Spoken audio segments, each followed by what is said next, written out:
Consultation Specialist with SNC Lavalin. Today we are continuing our series of live stream topics on the Northern Road Link project as it moves through the provincial environmental assessment and federal impact assessment processes. The topics we are covering parallel our project activities, so we hope these will help our viewers and listeners better understand the project and provide input along the way. So let's get started. Today, as part of our continued efforts to be transparent with project information and feedback, we will be doing a review of the feedback received on the Northern Road Link project to date. Why don't we get things started? We'll start things off as we normally do, giving people a bit of an introduction or background on the project, just to get everyone up to the same level in terms of information. And the Northern Road Link project is a proposed all-season road in northwestern Ontario on Treaty 9 lands. The idea is that it would connect Ring of Fire mineral deposits to the all-season highway network via the Martin Falls Community Access Road, and at the same time would provide an opportunity for Webequie First Nation via its Webequie Supply Road to connect to the all-season highway network. This project is subject to both the Environmental Assessment Act and the Federal Impact Assessment Act. The project proponents or sponsors are Martin Falls First Nation and Webequie First Nation. Both communities are remote Indigenous communities located about 500 kilometers north of Thunder Bay, and as I mentioned, they are remote, meaning they are only accessible by winter road. They have no all-season roads. There have been previous studies done in the region looking at all-season roads, and finally in 2020, Ontario, Martin Falls, and Webequie announced an agreement to work together to conduct an environmental assessment for the project funded by the province. In terms of the project's interaction with the other road projects, just so people don't get confused, we have the Webequie Supply Road to the north, which runs from Webequie First Nation Airport to the McFalls Lake area and the Ring of Fire area. Then that would then connect, the plan is that that would then connect to the Northern Road Link, which would run south to the Martin Falls area, and then where it would then connect with the Martin Falls Community Access Road, which would then ultimately connect with the provincial highway system. And the purpose of this road is to enable economic activity by facilitating transport of goods and services and resources. And as I always say, it's more than just a road. There are other components to it, but the road itself would be an all-season, again, multi-use gravel road. It would range between 117 and 164 kilometers, depending on which corridor alternatives are chosen. Right now, there's a number of different segment alternatives. So once these are finalized, the road could be anywhere between 117 and 164 kilometers long. The right-of-way is expected to be 100 meters with a cleared area of 60 meters. There would be numerous water crossings, most by using culverts as structures. There would be one large bridge crossing of the Attawapiskat River, which would be greater than 200 meters. In terms of ancillary infrastructure or additional infrastructure that's associated with the road to support the road itself, its construction and operation, there would be both temporary and permanent facilities. Temporary facilities would include storage and laydown areas. Permanent facilities would include maintenance facilities and yards. Access roads would be both temporary and permanent, depending on what they're for. Some gravel pits and quarries might be temporary, so the access roads to get to those might then be temporary. And then, of course, these access roads also have would also have water crossings in certain in certain cases, that could be bridges or culverts. Then you would have the aggregate or pits and quarries from which you would get the construction material to build the road with and maintain the road. And then finally, construction camps, which would be located at different locations along the route to maximize efficiency of road construction. These would be temporary. So let's dive in and talk about some of the comments that were received. I've grouped them by different themes. Um, let's talk a little bit about the mining industry comments. One of the comments was the relationship between the Northern Road Link environmental assessment and the regional assessment for the Ring of Fire that's currently going on, being led by the federal government through the Impact Assessment Agency of Canada. And then to help facilitate future mine activities, there were some suggestions from the mining industry to ensure that the road avoids known areas of known mine development or high priority exploration areas. Um, make sure that the road services mineral exploration and future development, and then making sure the road ends at the airstrip for logistical purposes. And other mining industry comments relate to the timing and phasing of road construction, including an expedited project schedule to facilitate road and resource development, sort of advance resource development, so that more opportunities can be provided faster to youth in communities as well. A provision of a detailed construction plan to allow for resource development to move ahead more confidently, some sort of a firm plan that would provide mining companies with the confidence to invest in the area.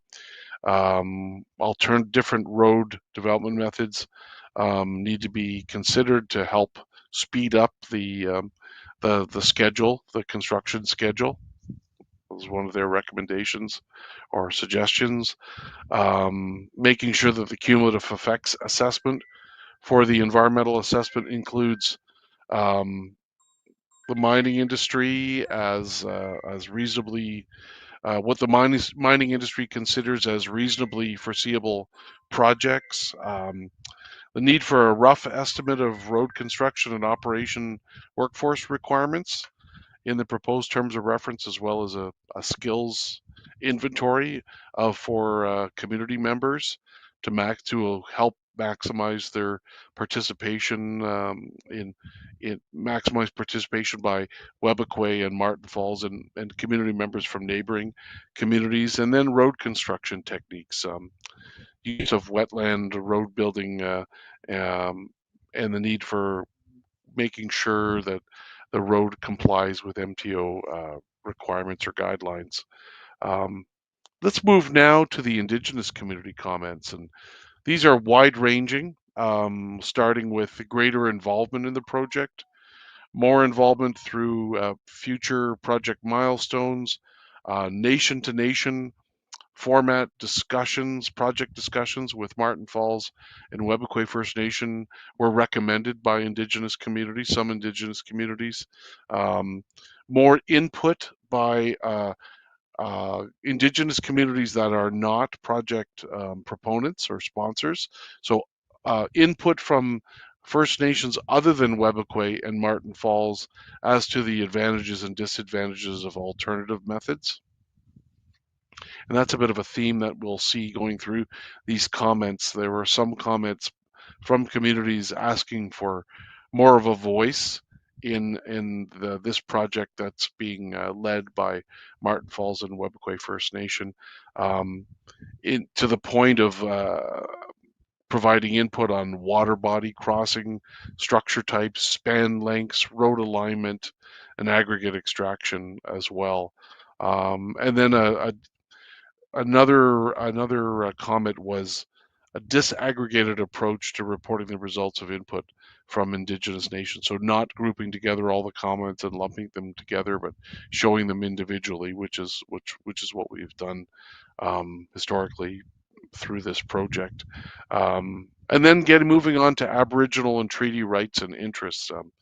Um, the comment was one of the comments was that the terms of reference and consultation and engagement plan should be written to meet the toughest requirements between the Ontario and the federal environmental or impact assessment processes, which it is. It has to meet both sets of regulations.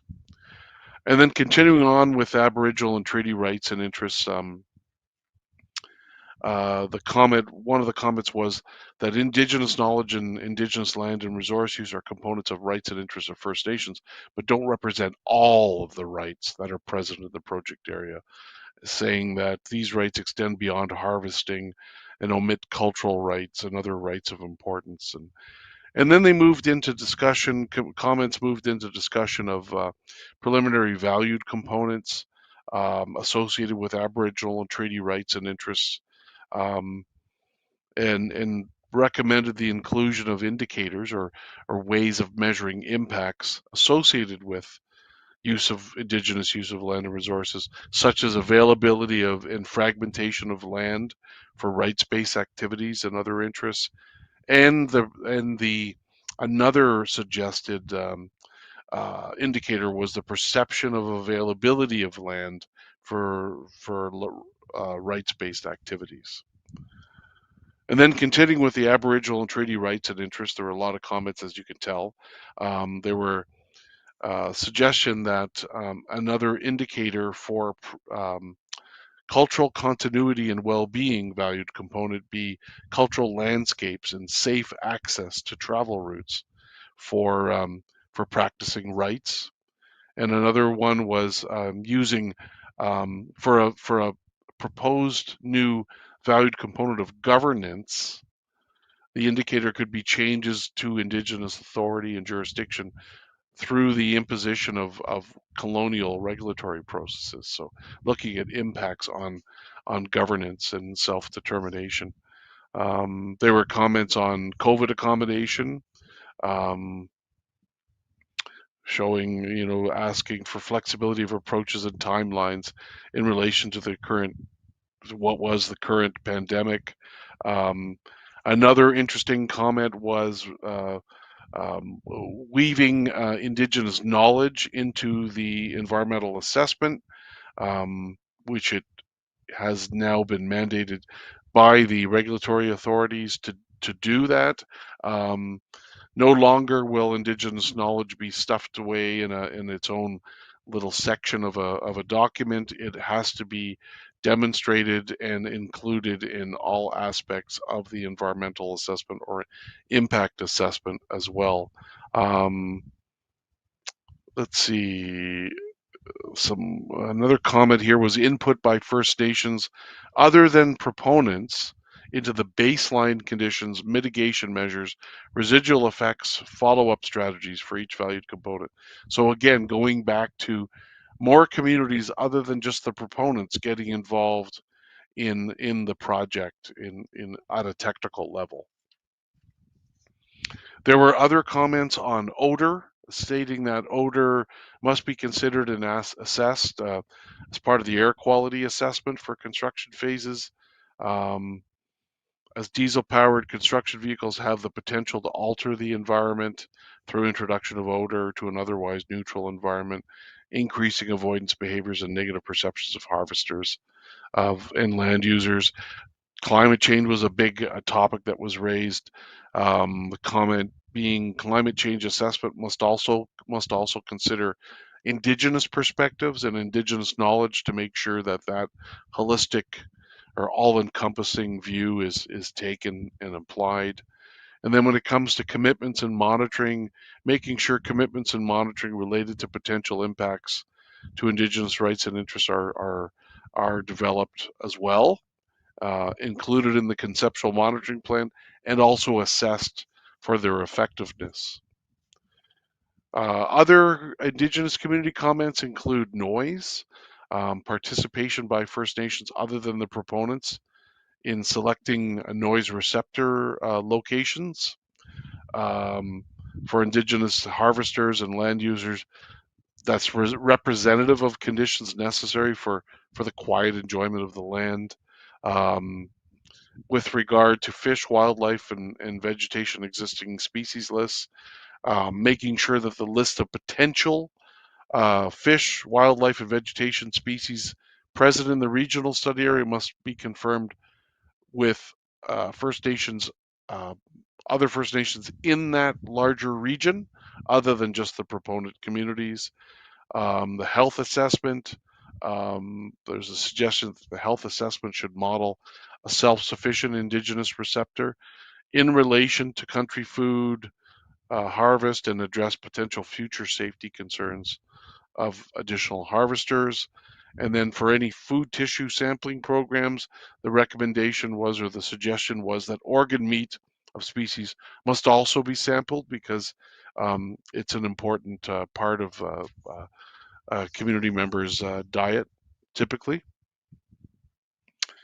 So now we're going to move on to, as we get ready to wrap things up, we're going to move on to what's going on right now in the environmental assessment process. Right now, we've got baseline data collection and identification and evaluation of alternatives underway.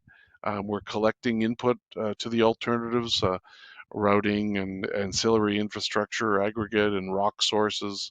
We're getting feedback on this as well through our consultation efforts, which will continue, of course, through the fall. Um, we're getting other input on criteria and indicators, as well as baseline information and Indigenous knowledge and Indigenous land and resource use to help establish these key um, area features and resources valuable to communities. We need to know about these so we can avoid them and mitigate any impacts that might occur.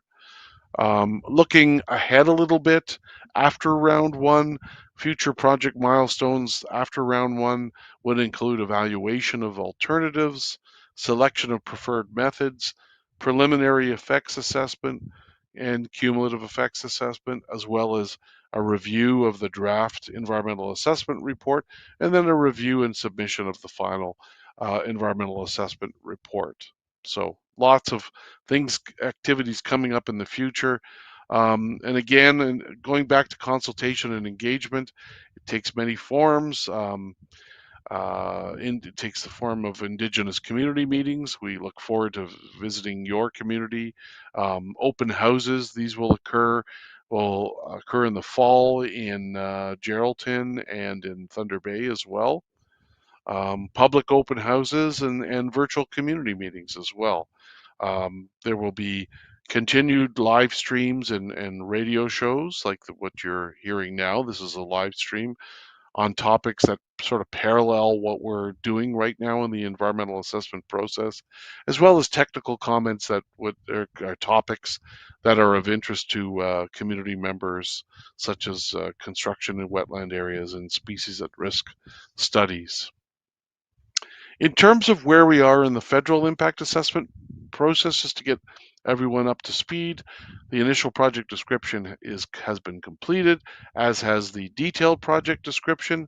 Um, we have determined officially from the Impact Assessment Agency of Canada on May 23rd that an impact assessment is in fact required, and we will be receiving final tailored impact statement guidelines, which are essentially the work plan for what we're supposed to do as part of the impact assessment. We'll receiving these in final form by August 20th of this year, coming up very soon. And that wraps up everything. If we can move to the final slide to talk about how you can contact us. And you can contact us by the numbers on your and email addresses on your screen. You can get us through your website as well too. We would love to visit your community and talk more about this project. So please get in touch with us if you are interested in having us visit your community and talk with you and get to know you and collect your feedback. So we look forward to doing that as soon as possible. And that wraps up today's overview. of the project feedback. We hope this was helpful, and we hope it encourages you to join us again soon. Don't forget to keep in touch with our project team members via the contact information available on our website, northernroadlink.ca.